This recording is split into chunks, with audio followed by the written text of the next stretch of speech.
Lwaki twakuwa tumanyi nti common sense is a common.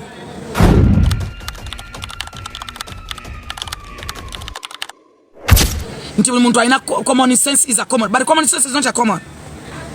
Nina reason why. Oli mukazi okuza bundude n'amabeere gwe kenyini wazaala nako. Ovudde oze makaga sister wo. Ovudde njagala kumanya family ya Chuzini Becky eyina kigendererwa kyekyo okusanyawo Amiri. Do you know why? Bataddemu amaanyi mangi nnyo okukuba omuvubuka gwe kutaka. Ate nga balaga ti omuvubuka yagenda. Balaga nti omuvubuka talina kyabayamba. Ate alina kyakuyamba aba yagenda wamuwona. Isengalo mu maaso. Mwesibiddeko emiteego ne mwesigirako ebizibu ogambe talina kyakuyamba akukuba akusuza ku biso ate agenza ate omukabira omwogerako still why? Move on. Ani agamba nti agogema kagosokedemu. Baganda ba Chuzini Becky muli bakazi bakulu kana akakazi ate family eyo okumanya mbi. Mujjukire family yagira ku sympathies. Ne mufulinga banna Uganda bonna nga mujjide ku sympathy. Ne mulaga banna Uganda omanya abantu abakulide mu bwavu bakufuna ku busente. Chovula nagano kwagala omukazi omugaga. Yagala omukazi mukole. Kitofu mutobi. Omuntu afunye ku busente obukulu. Mubi nnyo. Omuntu afunye ku busente nga bufunye bukulu. N'okutata. Mubi nnyo. Chovula banze nze alafa mbabuulira. Mbaga mwewala abakazi abaavu. Muve kuba wala abanaku. Mwewala abanaku abakazi abaavu ennyo abanaku mbalekere banaku bannaabwe. Tokwana nnyo mukazi munaku nyaali bubi. Tolina kyomwagaza talina kyagenda kugattako. Kyovala buli mukazi abantu bangi bagenda mu kyalo mubajje bafala. Oleta mawobe wane kampana akufukirayo leka kabere mukozi. Tugenda tujja ebikozi mu kyalo eyo ntugamba bine ebikozi byo mu byalo. Bebijjo tuyamba okukola. Oli kituusa mataala.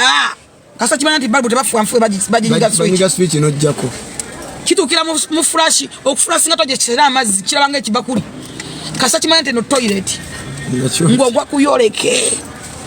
Ngogwa kuyoleke yakikozi. Kasa kitima kuduka mirundi ya supermarket ne kiula. Ate bijja byakutemere nga bina manyuma. Because nze nakwa omukozi wo mu kyalo fala. Kafodongezi. First of all okujja omukozi mu kyalo omu training akutwala emyezi 4. Kitwali ebbanga. Emyezi 4 minambo kumanchi no kibera wano yenna abitegera abikwate. Sigunde yawane jizisa wano kino kyera wano. Webale nnyo. Emyezi 4 minambo musasula nayo spendinga kumusomesa abandi kusasudde nti okumusomesa Kampala. Aba yakategera mu ngo kyaboda kimufunisa olubuto nga kimubba. Bakigenda mu mmere. Nze nako abimawabe eranzo okundigiye kikozi mu kyalo. Ndetero muyaye wawali. Hakole manye nti ndio muyaye. Amanyi kyakola. Amanyi sinki amanyi kino. Omukozi emyezi 3 oba okanika bintu. Oba ogula bintu bipya. Buli kimu akikubisa. Buli ki. Kwekana awgo wala bachuzi packing omulanga falanga ayino omwana. Okumanya ali mugazi no mwana asoka kumukweka. Teyalaga public nti yazala, teyalaga public nti yafumbirako no mwana ngatamulaga public. Nekano kaganda kakaze nakatulimba limba, bwagera mchalo mbonkuba bula oka. Nani. Banange munyabire muganda nge Chuzini Becky mugambe nti nyimba. Okuimba nofunira simpa sawo.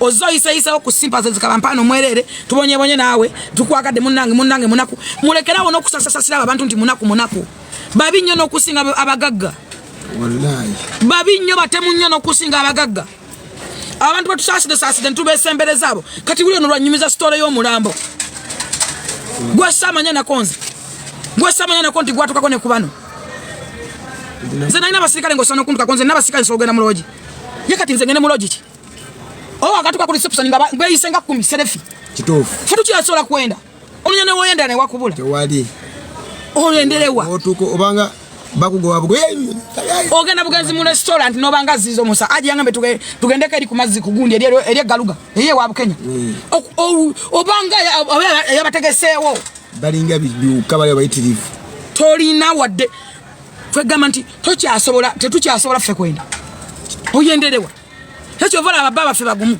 era nze kuno ngamba omwana yenna bobo oli amagezi tojanga okubera serebo mukama baba kuyame nga toli serebo kola sente zo tofuka serebo nkwegayire mutemumanyi bulambo tuyitamu ffe n'ebitunyingata tusobola kubyogera tetunabe bitugenda binyumiza ffe tuli mu makanga ekitubazizaawo kintu kimu babibiri otambula okomewa weyambuli asajja ameka onozwa ddi omutuufu onomutegera ddi ogenda tegera ddi omutuufu gwotezaalidde ogenda mujjawo ogenda musanga onoonya omusajja ali perfect oba atuukiridde oba alina buli kimu n'akubula Olonyo omukazi ali perfect atukida abasajja balina ebizibu bagumidde nga bagumidde bakazi baabwe. Abakazi nga bayombi nga batamivu obadde okimanyi bali abakazi nga omusajja tanywa bangi nga bafuluuta nga baliko emmando bagaya amannyo. Abakazi mbagaya amannyo baliko emmando balabafuka ku buliri. Omusajja n'agamba naawasa abantu bameka mpasiza nkooye ndeka mbaye ne kino kimonde. Nenga talina bwagamba mu bantu olusinga ne wakati kola emirimu gyonna gyonna kirungi mu bufumba wakati kirungi kimanyi obuliri ng'omusajja agamba kambe na kino ngenda komadi naffe abakazi bwe tuli. Nze nga president wa Bankuba Kyeyo ndi very disappointed. Bobi Wine bwe yabadde Dubai nabadde musuubira kukyalira ku bannayuganda bali makomera kukyalira ku bannayuganda bali malwaliro kwogera ku nsonga na bizibu biruma bannayuganda mu Dubai kuba balina ebizibu ebibamala. Si kubatwala ku beach, si kubatwala ku lyato, kubanywesa mwenge, kuzina mazina. Nabadde nsuubira ng'omukulembeze ng'abantu gwe balinamu essuubi bwe kutuuza bannayuganda boogere ku bizibu ebibaluma era abawe ne solutions. Nabadde nsuubira nti Bobi Wine bw'anaalinnya Dubai ajja kuŋŋaanya abaana abali mu overstay, abalwadde, abalina ebizibu ne bakama baabwe, abalina ebizibu ebyenjawulo era aleetere report gavumenti. Era ng'omukulu awubeko ne olubulu ekigere ku embasizi okulabira ddala zikola emirimu gyazo, okulabira ddala basobola okubeerawo ne delegations wakati wa gavumenti ya Uganda ne gavumenti zino.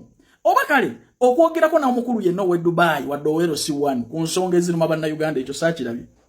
I'm very disappointed. Omukulembeze twabadde tumusuubira okubuulirira abavubuka bano butya bwe basobola okukozesa ensimbi ze bagenda okukola ku mawanga okwekulaakulanya, si kubatwala ku mabaala kunywa munyenge kwegadanga.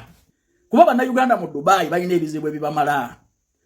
Abannayuganda bali mu Dubai ye community mu Bulaaya oba mu diaspora ekyasinze ebizibu. Bali mu overstay, tulina abali embuto, tulina abatawaanyizibwa visa, tulina abali awo ababundabunda, tulina abeetaaga eddoboozi lyabwe okutuuka eka. Kulembeze bwe yagenze bazze mu kunywa wala gikulyato.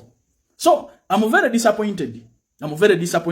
Nti ne ku bantu bonna abategeevu abandi badde bencouraginga n'okuwabula abantu bafa bali mu diaspora n'otwala kapere then ya motivating ekiera agambe ky'abantu bano. So omukulembeze yandibuuliridde abavubuka abato butebe basobola okwekulaakulanya, eyandibuuziza nti abalwadde baluwa, abali mu makomera bameka, abalina ebizibu ebyenjawulo, tubayambye tutya, tutudde tutya n'abakulu ba wano.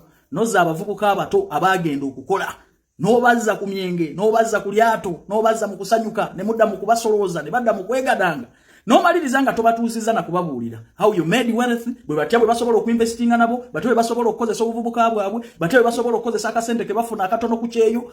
Ekyo tetwakikulabyemu era tolina we wabyogereddeko. Kimu kugenda ku lyato kubayimbira. So bukulembeze ekibuno ddala bwe tukkiririzaamu. So kitulaga omuntu omukalu eri oyo gwe tuyita president. Amayagala ogenda ebweru okwepakasiza ku nsimbi. Nze president wa Bankuba Kyeyo nkugamba nti emirimu gigi ne gitambulirawo. Twetaaga bola n'abalenzi ogenda okukola mu fast foods company nga bolaba Cafe Javazi oba KFC.